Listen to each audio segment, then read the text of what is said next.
Hi friends, welcome to our channel. இன்றைக்கி நம்ம அந்த வீடியோவில் குழந்தைங்களுக்கு டெய்லி ஈவினிங் கொடுக்கக்கூட ஒரு ஹெல்த்தியான ஸ்நாக்ஸ் ரெசிபீஸ் தான் பார்க்க போகிறோம். ரொம்ப ரொம்ப ஈஸியாக செய்யக்கூடியதான், குழந்தைங்களுக்கும் ரொம்ப ரொம்ப பிடிக்கும். ஃபர்ஸ்ட்டு வந்து பொரி உருண்டை எப்படி செய்யலான்னு பார்க்கலாம். சின்ன டிப்ஸ் மட்டும் ஃபாலோ பண்ணால் போதும், பர்ஃபெக்டாக நமக்கு பொரி உருண்டை நினச்ச நேரத்தில் பண்ணிடலாம். இதுக்கு 1 கப் அளவுக்கு வெல்லம் எடுத்துட்டோன்னா 3 கப் அளவுக்கு பொரி நமக்கு தேவைப்படும். நல்லா கிறிஸ்பியான பொரி நம்ம எடுத்துக்கிடலாம். அப்புறம் ஒரு 1/4 ஸ்பூன் அளவுக்கு நம்ம சுக்கு பவுடர் எடுத்துக்கலாம். 2 ஏலக்காய் இல்லைனா 1/4 ஸ்பூன் அளவுக்கு ஏலக்காய் தூள் எடுத்துக்கலாம். இப்போ வெல்லத்தில் உள்ள தூசிலாம் போகிறதுக்கு ஒரு 1/4 கப் அளவுக்கு தண்ணி ஊற்றி கரைச்சி வடிகட்டி வேறு ஒரு பாத்திரத்துக்கு நம்ம மாற்றிக்கலாம். இப்போ தூசி எதுவும் வெல்லத்தில் இருக்காதுன்னா டேரெக்டாக நம்ம செய்கிற பாத்திரத்தில் யூஸ் பண்ணிக்கலாம். இப்போ வடிகட்டியாச்சு. இப்போது நம்ம வந்து பாகுபதம் பார்க்கணும். ரொம்ப ஈஸி தான்.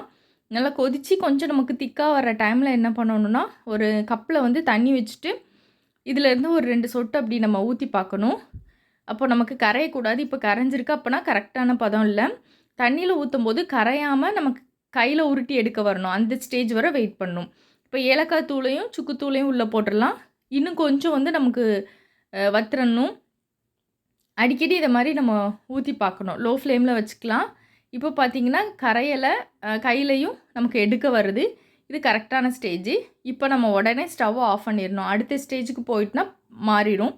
ஸ்டவ்வை ஆஃப் பண்ணிவிட்டு பொரியை வந்து நம்ம உள்ளே சேர்த்துடலாம். சேர்த்துட்டு நல்லா மிக்ஸ் பண்ணிக்கலாம். இப்போ நல்லா நமக்கு சூடாகவே இருக்கும். இந்த சூட்டோடே நம்ம வந்து உருண்டை பிடிச்சாதான் நல்லா உருண்டை பிடிக்க வரும். கையில் ஆயில் எண்ணெய் தடவிக்கலாம். இல்லைனா அரிசி மாவை வந்து கையில் தடவிட்டு வேகமாக கடகடன்னு நல்லா கொஞ்சம் அழுத்தி பிடிச்சோம் அப்படின்னா பொரி உருண்டை நல்லா சூப்பராக ரெடி ஆயிரும். ஒரு வேளை நிறைய குவான்டிட்டியில் செய்கிறீங்க, அதுக்குள்ளே நமக்கு உருண்டை பிடிக்கிறதுக்குள்ளே ஆறிட்டு அப்படின்னா உருண்டை பிடிக்க வராது. அப்போ என்ன பண்ணலான்னா, லோ ஃப்ளேமில் வச்சு லைட்டாக ஹீட் பண்ணணும். அது நல்லா மெல்ட் ஆகி பாகு வர டைமில் ஸ்டவ்வை ஆஃப் பண்ணிவிட்டு அந்த சூட்டில் நம்ம உருண்டை பிடிச்சிட வேண்டியதான். அவ்வளோதான், சூப்பரான பொரி உருண்டை வந்து ரெடி ஆகிட்டு ரொம்பவே சூப்பரான டேஸ்ட்டில் இருக்கும்.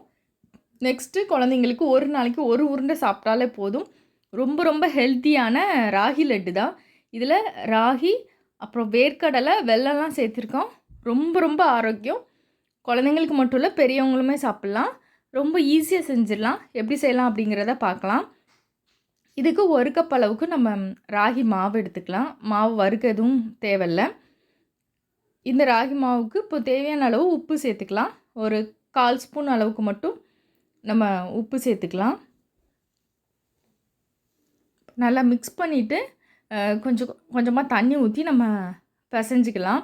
இப்போ நம்ம இதை வந்து அடை மாதிரி தட்டி நம்ம வேக வச்சு எடுக்க போகிறோம். அதனால் இந்த அளவுக்கு நம்ம பிசைஞ்சு வச்சுட்டா, ரொம்ப டைட்டாக பிசைய வேண்டாம், இந்த அளவுக்கு பிசைஞ்சு வச்சுக்கலாம்.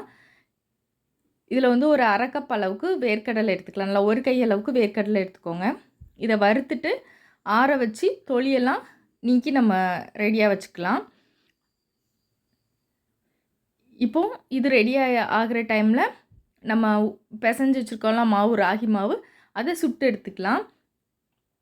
நல்லா இதை மாதிரி தட்டிக்கலாம். நம்ம மாவு வந்து ஹை ஃப்ளேமில் வச்சுருந்தோம்னா நல்லா கருகிரும். அதனால் நல்லா லோ ஃப்ளேமில் வச்சுட்டு கொஞ்சம் பொறுமையாக தான் அதை சுட்டு எடுக்கணும் நம்ம. இப்போ நல்லா அப்போ தான் வேகும், உள்ளே வர நல்லா வேகணும். ஸோ மெல்லிசாக நல்லா தட்டிட்டு கல் நல்லா சூடானதுக்கப்புறம் இதை வச்சுட்டு லோ ஃப்ளேமில் வச்சுட்டு ஆயில் அல்லது வந்து நெய் கூட நம்ம எடுத்துக்கலாம். அப்பப்போ லைட்டாக தடவிட்டு நம்ம ஒரு பக்கம் வெந்ததும் அடுத்த பக்கம் திருப்பி போட்டு நல்லா வேக வச்சு ஆற வச்சு நம்ம எடுத்துக்கலாம். இதை வந்து மிக்சியில் 1-2மா கொரன்னு அரைக்கணும். இப்போ வேர்க்கடலை நம்ம வறுத்து வச்சுருக்கலாம். தொலியெல்லாம் நீக்கிட்டு அதையும் கொரன்னு நம்ம அரைச்சிக்கலாம். வேர்க்கடலை சேர்க்குறதுனால டேஸ்ட்டும் சூப்பராக இருக்கும். இப்போது 1 கப் அளவு மாவு எடுத்தோம்னா 3/4 கப் அளவு வெல்லம் எடுத்துக்கலாம். வெல்லம் துருவி சேர்த்துக்கலாம். இல்லைன்னா மிக்சியில் எதுவுமே பல்ஸ் மோடில் வச்சு கொரன்னு அரைச்சி எடுத்துக்கலாம்.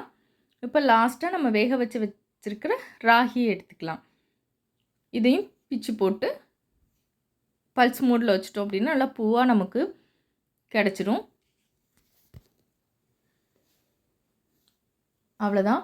இப்போ இதை எல்லாத்தையுமே நல்லா மிக்ஸ் பண்ணிக்கலாம். நல்லா மிக்ஸ் பண்ணிவிட்டு கொஞ்சம் டேஸ்ட் பண்ணி பாருங்கள். ஸ்வீட் கம்மியாக இருந்துச்சுன்னா நாட்டு சக்கரை அப்படியே எக்ஸ்ட்ரா நம்ம சேர்த்துக்கலாம். இப்போ எதுவுமே பண்ண வேண்டாம். நல்லா மிக்ஸ் பண்ணால் அந்த வெல்லம் வந்து தன்னாலே இலகி நமக்கு வந்து உருண்டை பிடிக்கிற பதத்துக்கு நமக்கு கிடைக்கும். 2லேருந்து 3 நிமிஷம் வந்து இதை மாதிரி நல்லா மிக்ஸ் பண்ணிக்கிட்டே இருந்தால் சூப்பராக நமக்கு வந்து ரெடி ஆயிரும். அவ்வளோதான், வேறு எதுவுமே பண்ண வேண்டாம். அப்படியே நம்ம உருண்டை பிடிச்சிடலாம். ஒரு 4 to 5 டேஸ் வரை கெட்டு போகாமல் நல்லாவே இருக்கும். டேஸ்ட் ரொம்ப சூப்பராக இருக்கும். கொர கொரன்னு அரைச்சிருக்கிறோம்ல, அப்போது இந்த வேர்க்கடலை, ராகி, வெல்லம்லாம் சேர்ந்து ரொம்ப சூப்பரான டேஸ்ட்டில் இருக்கும். ரொம்ப ரொம்ப ஆரோக்கியமானது. வீட்டில் எல்லாருமே டெய்லி ஒரு உருண்டை சாப்பிட்லாம். கண்டிப்பாக நீங்கள் இந்த ரெசிபியை குழந்தைங்களுக்கு செஞ்சு கொடுங்க. ரொம்ப அவங்களுக்கு பிடிக்கும். நெக்ஸ்ட்டு வேக வச்ச வேர்க்கடலை அவங்கள வந்து சாப்பிட வைக்கிறது ரொம்ப பெரிய வேலையாக இருக்கும்.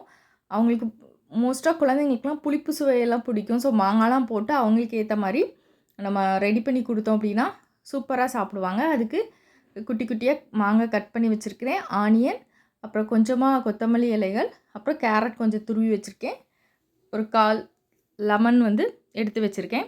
இப்போ வேர்க்கடலையை வந்து 8 மணி நேரம் ஊற வச்சு உப்பு போட்டு வேக வச்சு ரெடியாக வச்சுருக்கேன். இப்போ ஒன்றுமே பண்ண வேண்டாம், எல்லாத்தையும் நல்லா நம்ம மிக்ஸ் பண்ண வேண்டியதான். ஆல்ரெடி வேர்க்கடலையில் உப்பு போட்டிருக்கோம். லைட்டாக மட்டும் இந்த வெஜிடபிள்ஸ்க்காக உப்பு போட்டோம் அப்படின்னா கொஞ்சம் நல்லா தூக்கலாக டேஸ்ட் கொடுக்கும்.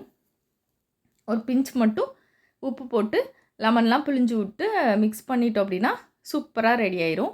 நெக்ஸ்ட்டு வந்து ஸ்வீட் அப்பம். இது ரொம்ப சூப்பரான டேஸ்ட்டில் இருக்கும். குழந்தைங்களுக்கு சாப்பிட்றதுக்கு நல்லாவே இருக்கும்.